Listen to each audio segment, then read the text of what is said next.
In this response, I'm going to touch base on how the multimodal project experience has gone so far. We began with an idea. We wanted to make an argument that would be relevant in society today and would have two sides, both that could be explored. Our group chose something that no presidential candidate can avoid, and that is the detention base in Guantanamo Bay. With varying stances between the two presidential candidates, Americans can have a monumental impact on the future of this prison. This is where our audience was found.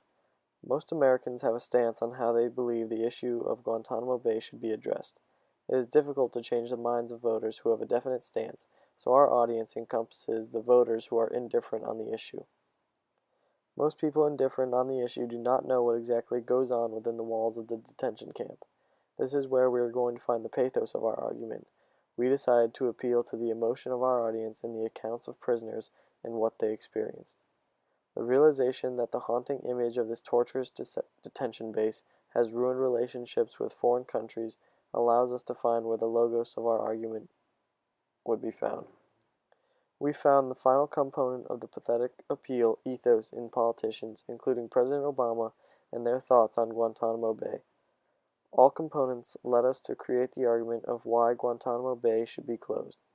In order to illustrate this argument in a persuasive manner, we decided that a satirical brochure would capture two sides of pathos. First, a sarcastic tone, and then a realization that what is going on is not made up. We decided that images and statistics would flood the page, drawing the reader in.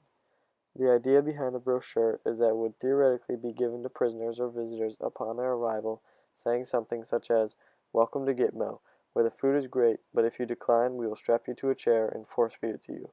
Our final goal is to inform the uninformed and hopefully persuade them that Guantanamo Bay should be closed.